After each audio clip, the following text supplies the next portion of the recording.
Hi, നമസ്കാരം friends. ഞാനിപ്പോൾ നിങ്ങൾക്ക് കാണിച്ചു തരാൻ പോകുന്നത് വാട്ടർ പ്ലാന്റ്സ്, നമ്മുടെ വെള്ളത്തിലുള്ള മീനുകൾ, ചെടികൾ, അതെങ്ങനെ കൊറിയർ അയക്കാം അല്ലെങ്കിൽ ഷിപ്പ് ചെയ്യാം എന്നുള്ളതാണ്. ഇപ്പോൾ ഒരെണ്ണം ഞാൻ കാണിച്ചു തരാം.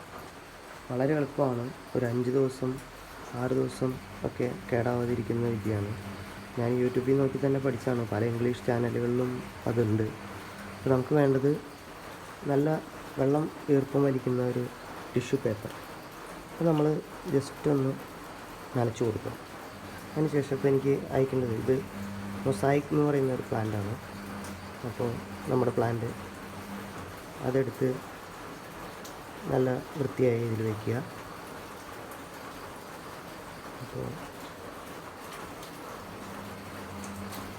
നല്ലപോലെ അത് വെച്ചതിന് ശേഷം വൃത്തിയായി ഇതിനകത്ത് വെച്ചതിന് ശേഷം നമ്മൾ തന്നത് പൊതിയാണ്.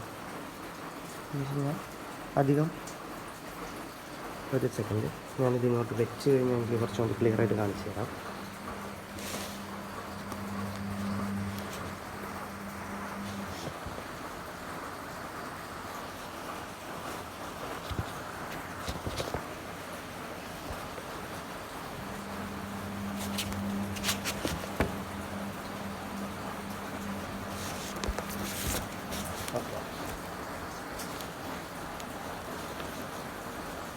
ഓക്കെ, അപ്പോൾ നമ്മൾ പ്ലാന്റ്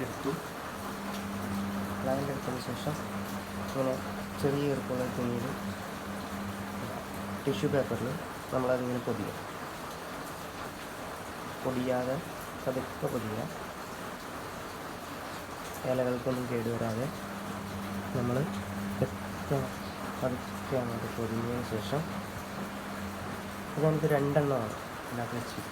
അപ്പോൾ നമ്മൾ ഇതിന് പുറമേ ചെറിയ ഈർപ്പം അത് വയ്ക്കാം. അതിനുശേഷം നമ്മൾ കടയിൽ നിന്ന് വാങ്ങാൻ കിട്ടുന്ന സിപ്പ് കവർ നിങ്ങൾ കണ്ടിട്ടുണ്ടാകും. സിപ്പ് ലോക്ക് ഒരു കവർ എടുത്തിട്ട് നമ്മൾ അതിനുള്ളിലേക്ക് ഒന്ന് സൂക്ഷിച്ച് വയ്ക്കുക. ഒരു കാര്യം മാത്രം നോക്കുകയാണെങ്കിൽ അധികം ഈർപ്പം പാടില്ല. പിന്നെ ഞാൻ പലയിടത്തും നോക്കി, പല ഇതുകളും ഞാൻ തന്നെ ട്രൈ ചെയ്ത് നോക്കി. അപ്പോൾ അതിനകത്ത് കിട്ടിയത് അധികം എയർ വേണ്ട, എന്നാൽ ഉള്ളിലുള്ള എയർ മുഴുവൻ കളയാനും പാടില്ല. ഒരു മീഡിയം വരിക. ഇങ്ങനെ ഇത് പാക്ക് ചെയ്തു. ഇനി നമ്മളെന്താ ചെയ്യണം, ഇതിനെ നമ്മുടെ കൊറിയർ ബോക്സ്, അത് എങ്ങനെ വേണമെങ്കിലും ചെയ്യാം, ആ ബോക്സിലേക്ക് മൊത്തമായിട്ട് ഇറക്കി വെച്ചു. പിന്നെ നമുക്ക് വേണ്ടത് ഇനി ആ ബോക്സിൻ്റെ ഉള്ളിൽ അത് കിടക്കുമ്പോൾ നമ്മൾ കൊറിയർ അയക്കുമ്പോൾ അവരെടുത്ത് വീക്കും, അങ്ങനെ പലതും നടക്കും. അപ്പോൾ നമ്മുടെ പ്ലാന്റ് എന്ന് പറഞ്ഞാൽ പെട്ടെന്ന് ഇതാവും, പ്രത്യേകിച്ച് വെള്ളവും ഇല്ല. അപ്പോൾ നമ്മൾ ഇൻസുലേഷൻ ഒരു കഷ്ണം ടേപ്പ് എടുത്ത് അതെവിടെ വേണ്ടതെന്ന് വെച്ചാൽ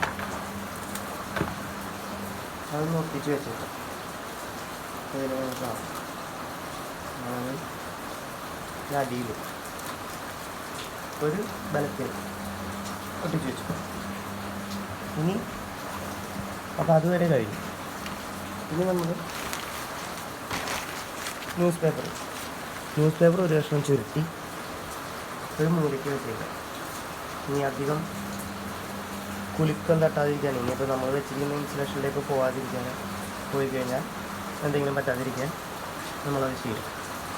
അത് കഴിഞ്ഞ് നമ്മൾ കൊറിയറിൻ്റെ കവർ പാക്ക് ചെയ്യും.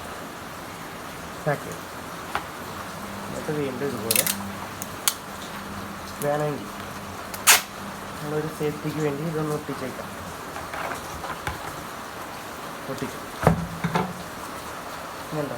അപ്പോൾ നമ്മൾ പ്ലാന്റ് റെഡിയായി. ഇനിയിപ്പോൾ ഞാനിപ്പോൾ നേരത്തെ ഉണ്ടാക്കി വെച്ചിരുന്നതാണ്, സമയമില്ലായിരുന്നു. അപ്പോൾ അതുകാരണം നമ്മളത് വേഗം ഉണ്ടാക്കി വെച്ചു. പിന്നെ കൊറിയർ കവറിലേക്ക് നമ്മൾ അതിനെ വെച്ചു.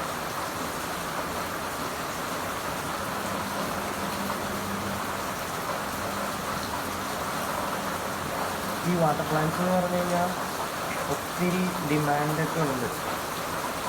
ഇപ്പോൾ എല്ലാവരും ബ്രീഡേഴ്സാണ്, അങ്ങനെ ഇങ്ങനെ മീനുകളെ വളർത്തുന്നുണ്ട്. പിന്നെ ഇത് ഒത്തിരി മൊസായിക് പ്ലാന്റ്, ഇപ്പോൾ ഞാൻ ഈ വെച്ചേക്കുന്ന മൊസായിക് പ്ലാന്റ് തന്നെ നമുക്ക് ഒത്തിരി കാര്യങ്ങൾക്ക് ഉപയോഗിക്കും. ഈ ചെറിയ ഉരുളി അല്ലെങ്കിൽ വട്ടത്തിലെ ചെപ്പ് അങ്ങനത്തേലൊക്കെ ഇത് വളച്ച് വാങ്ങി നമ്മുടെ വീടിൻ്റെ ഫ്രണ്ടിലൊക്കെ വെച്ച് കഴിഞ്ഞാൽ ഒത്തിരി ഭംഗിയാണ് കാണാൻ. അതുകൊണ്ട് നല്ല ഇതാണ്. ഇതാ കുറേ ബോക്സ് റെഡി, ഇത് റെഡിയായി. ഇതൊക്കെ നമ്മൾ സാധാരണ പാക്ക് ചെയ്യുന്ന പോലെ തന്നെയുള്ള പരിപാടി. ഇത് വയ്ക്കുക.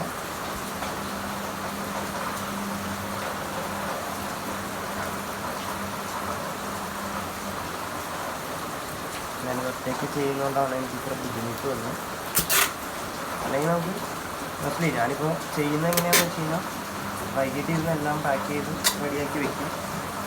രാവിലെ പ്ലാന്റ്സ് എടുത്ത് ചെയ്ത് വയ്ക്കും. ഈ പ്ലാന്റ്സ് എടുക്കുന്ന ഒരു കാര്യം ശ്രദ്ധിക്കേണ്ടതെന്ന് പറഞ്ഞു കഴിഞ്ഞാൽ, പ്ലാന്റ്സ് നമ്മൾ പലപ്പോഴും ഈവനിങ് ചെടിയിൽ നിന്ന് കട്ട് ചെയ്ത്, അല്ലെങ്കിൽ നമ്മുടെ കൊറിയർ ബോക്സ് റെഡി, ചെടിയിൽ നിന്ന് ഈവനിങ് കട്ട് ചെയ്യുക, എന്നിട്ട് അങ്ങനെ വയ്ക്കുന്നതായിരിക്കും വളരെ നല്ലത്. ഓക്കെ. അതുപോലെ ഇപ്പോൾ നമുക്ക് വാട്ടർ ലില്ലി ഉണ്ട്, നമ്മുടെ എന്താ ഇതിൻ്റെ പേര്, നമ്മുടെ cabbage, water cabbage, fox tail, mosaic, ഇത്രയും കാര്യങ്ങളാണ് ഇപ്പോൾ നമ്മൾ ഷിപ്പ് ചെയ്യുന്നത് കാണിച്ചത്. ഇഷ്ടപ്പെട്ടെന്ന് വിചാരിക്കുന്നു. ഞാൻ കുറച്ചുകൂടി മെച്ചപ്പെടുത്തി ഇനി വീഡിയോകൾ ഞാൻ അപ്ലോഡ് ചെയ്യുന്നതായിരിക്കും. Okay, thank you.